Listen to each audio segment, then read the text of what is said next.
अच्छा कार वैसे है बड़ा सा यार, यहाँ से आगे जाने का रास्ता वाकई ही ये तो ठंडा ठंडा कार है यार। रोड तो इनके जी, हम तो वैसे ही भगा रहे हैं बाइक अपना। जीपों के पीछे हो गया हूँ गाइस, सांस मेरी फूल रही है, पीछे से उसने शोर बनाया हुआ है। मेरा तेरे वाला सीन तो नहीं है। Oh no no no no. शहजादा जो होता है वो उसका लिबास जो है वो चुरा लेता है। शहजादा जब लिबास चुराते हैं, परी कहती है ज़रा लिबास वापस कर लो। वो कहते तुम मेरे साथ शादी करोगी तब मैं तुम्हारा लिबास लौटाऊंगा तुम्हें। लेकिन मुझ जैसा एडवेंचर यहाँ पे कोई भी करता हुआ नज़र नहीं आ रहा, क्योंकि मुझ जैसा कोई पागल आया ही नहीं है यहाँ पे। मुझे वो गाइस फाइनली वो गार मिल चुका है जहाँ पे परी बदियल जमाल और शहजादा सैफ अल मलूक अभी भी कहा जाता है कि यहीं पे अंदर कहीं पे।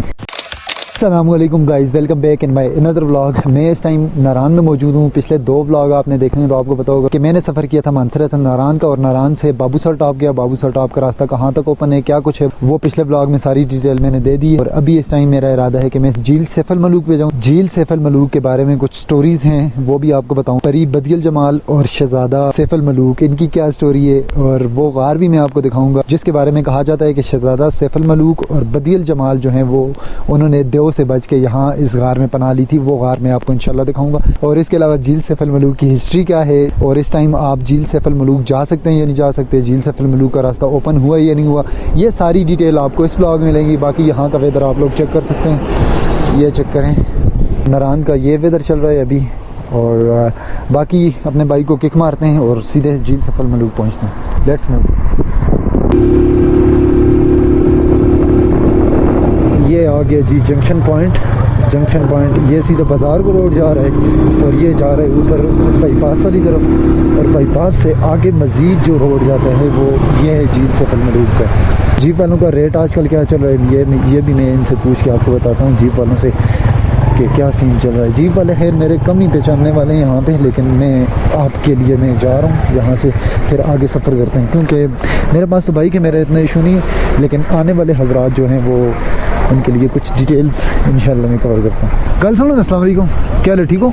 ये जीप कितना बुकन गिनती है आजकल? झील 4200 रुपया। तो जीप सीधी होता है सैफ अल मलूक ओपन हो गया रास्ता, ठीक है। तो सवारियां दे हिसाब ना चलते हो सवारी,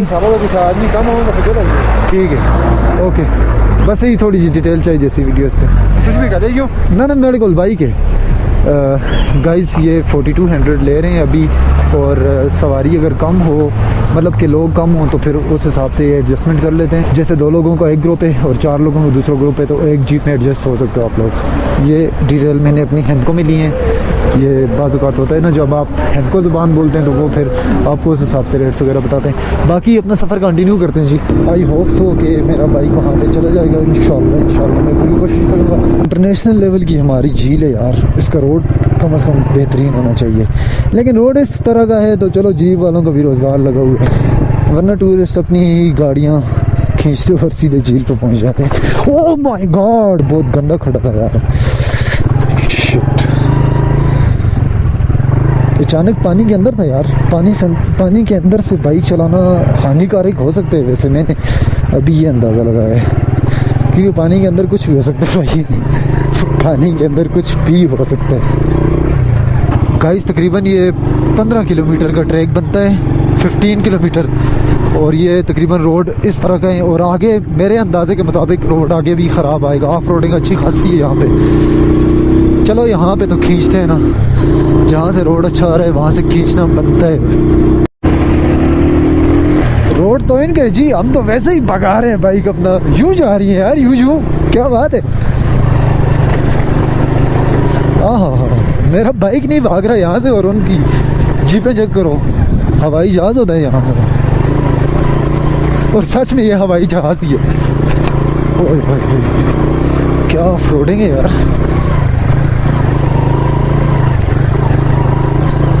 ओए होए ये क्या हो गया।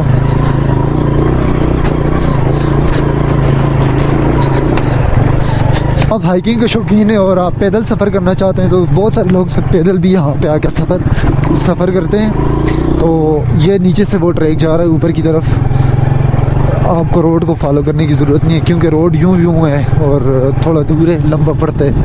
पैदल तकरीबन 2 से ढाई घंटे लग जाते हैं अगर आप अच्छा ही करें तो। गाइस मेरे सामने अभी जीपों का पूरा काफिला जा रहा है और स्पीड चेक करो इनकी, ये ओए होए होए होए होए होए होए ज़बरदस्त यार, ये भी ज़बरदस्त है। मैं भी जीपों के पीछे हो गया हूँ गाइस, सांस मेरी फूल रही है। अच्छी खासी जीप्स जो हैं वो यहाँ पे आ जा रही हैं।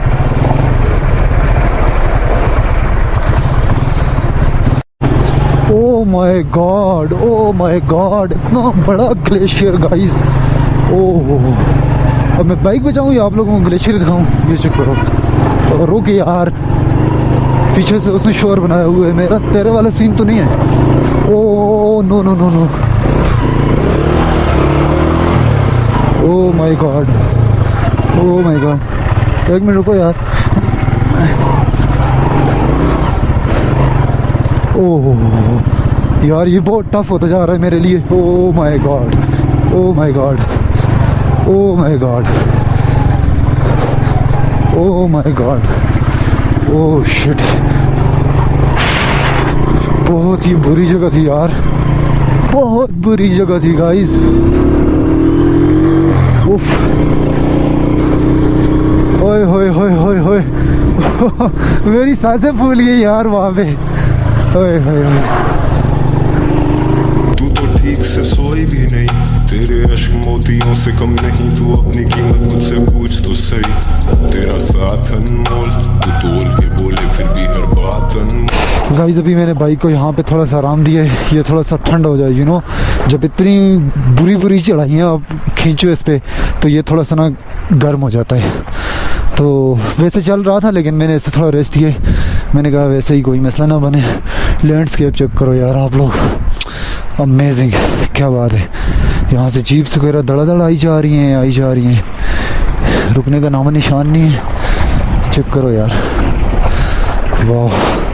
लेकिन मुझ जैसा एडवेंचर यहाँ पे कोई भी करता हुआ नज़र नहीं आ रहा, क्योंकि मुझ जैसा कोई पागल आया ही नहीं है यहाँ पे।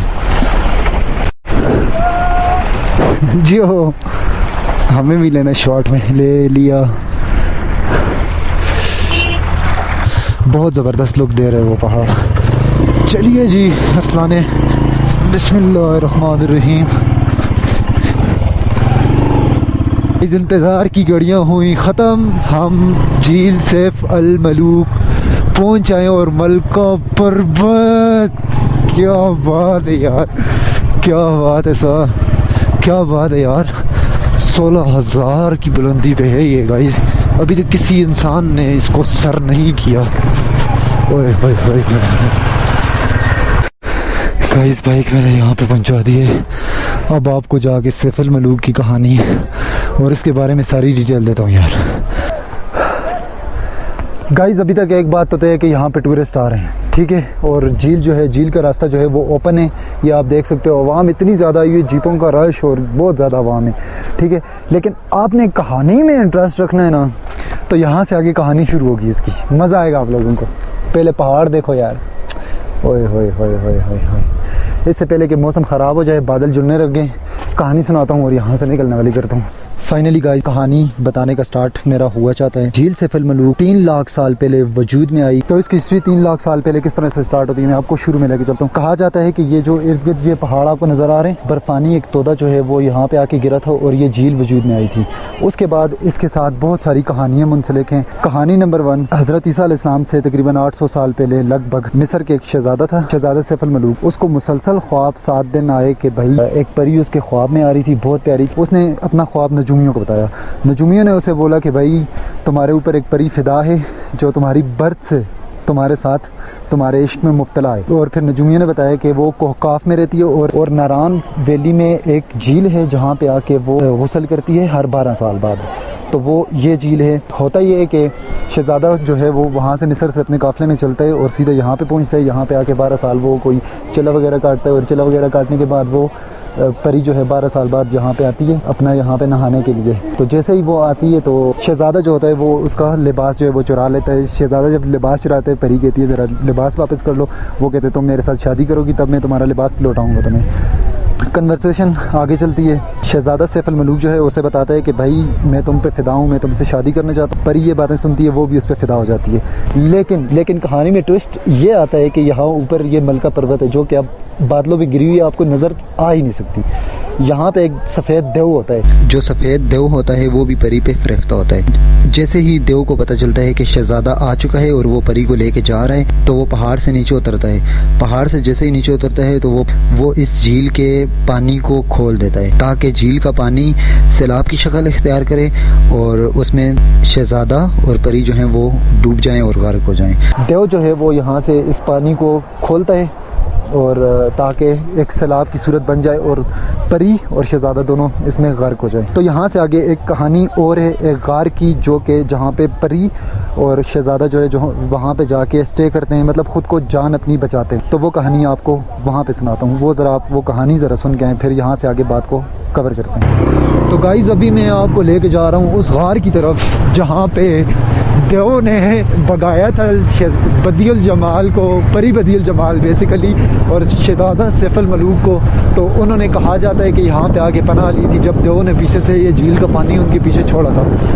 तो यहाँ पे जाते हैं जी, देखते हैं कि क्या सिनेरियोज़ हैं, क्या अभी भी शहजादा वहाँ पे मौजूद हैं, बदियुल जमाल वहाँ पे है या नहीं है, परी कौन है।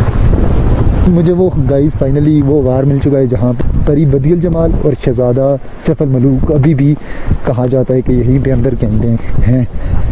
गार सैफ अल मलूक, सैफ अल मलूक का जिक्र किया जाता है कि दो आशिक शहजादा सैफ अल मलूक और परी बदियुल जमाल सफ़ेद देव से भाग कर छुप गए थे। चूँकि सफ़ेद देव परी बदियुल जमाल पर फरेफ्ता था, इसके लिए गुस्से में आकर उसने झील के एक हिस्से को तोड़ दिया, जिसकी वजह से कागान वैली में सैलाब आ गया। सैलाब से बचने के लिए शहजादा सैफ अल मलूक और परी बदियुल जमाल दोनों इस गार में छुप गए। गार का दाखिली रास्ता अगरचे बहुत तंग है और दुश्वार है, लेकिन जूं अंदर जाएंगे ये रास्ता कुशादा होता जाएगा और आखिरकार ये वसी व अरीज़ कमरे की शक्ल इख्तियार कर लेगा। मन जानम केड़िए। तो गार के अंदर घुसते हैं फिर। अच्छा, गार वैसे है बड़ा सा यार, यहाँ से आगे जाने का रास्ता वाकई ही ये तो ठंडा गार है यार। गार से मुझे याद आया, केव से मुझे याद आया कि जो स्टडी ऑफ केव्स होती है उसको स्पेलियोलॉजी कहते हैं। दुनिया में बहुत ज़्यादा गार जो हैं वो अभी तक स्टडी नहीं किए गए, और यहाँ तक जो मैंने रिसर्च की हुई है गारों के बारे में, जो याजूज और माजूज हैं उनको किसी गार में बंद करके आगे सीसा पिघलाई जो दीवार है वो खड़ी की गई है। जहाँ तक मेरा अंदाज़ा है वो नॉर्थ पोल में है, जो मैंने स्टडी की है या जो मेरी अपनी बेसिकली रिसर्च है उसके मुताबिक, क्योंकि मैं इन चीज़ों में था कि यार ये क्या हो सकता है, क्या हुआ होगा। तो ये बेसिकली गारों में ही है। गारों के बारे में हम कुछ भी नहीं जानते। दुनिया ने तरक्की कर ली, साइंस ने तरक्की कर ली, आज भी दुनिया के 98% गार जो हैं वो स्टडी नहीं किए गए। इसकी अमेरिका में एक हादसा हुआ था गारों की स्टडी करने वाला, वो जैसे ही गार के अंदर गए घुसाए वो दंसाए। अमेरिका के पास इतनी ज़्यादा टेक्नोलॉजी होने के बावजूद उसको उन्होंने नहीं निकाला। बस वहाँ पे जाके रिसर्च गारों के बारे में बंद हो गई, क्योंकि इंसानों को नहीं पता यार अभी तक गारों में कितनी स्टडीज़ हो गई हैं। दुनिया चांद पे पहुँच गई है, मार्स पहुँच गई है, सब कुछ हो गया, लेकिन स्टडी जो गारों के बारे में वो हमारी अभी तक महदूद है। तो अब इस गार के अंदर मैं जाना नहीं चाहता। वैसे रास्ता है, सब कुछ है, और क्योंकि हम जिस चीज़ से नाआशना है वहाँ पे जाना मेरे लिए अच्छा ज़ेब नहीं देता मुझे। और हो सकता है परी बदियुल जमाल और शहजादा अंदर कोई अपनी पर्सनल गैदरिंग कर रहे हो, मैं जाके वहाँ पे उनकी किसी भी गैदरिंग में खलल नहीं डालना चाहता। तो यहाँ से मूव करते हैं। गार की डिटेल भी आपको पता चल गई। तो ये पूरी सैफ अल मलूक की स्टोरी है। इसके बारे में कुछ फैक्ट्स हैं। एक तो स्टोरी है वो रियल में है या नहीं है, लेकिन फैक्ट्स जो हैं वो ये हैं कि इसका पानी जो है वो ज़मीन से उठता है। इसका पानी इसका बरकरार रहता है, मतलब ना ज़्यादा होता है ना कम होता है। इसकी गहराई दुनिया के किसी भी शख्स को नहीं पता कि इसकी कितनी गहराई है। जो जानने के लिए गए वो नीचे ही ख़त्म हो गया।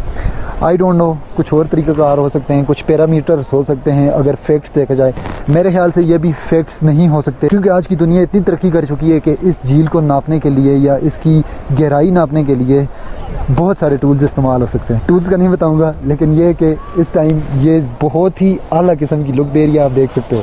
इसके बाद ये बर्फ़ पिघलने शुरू हो जाएगी, पिघल के इसी में आती है, फिर जो एक्स्ट्रा पानी होता है यहाँ से निकल के चला जाता है नीचे, फिर इसका अपने एक चार्म होता है। झील Saiful Malook is open for all tourist.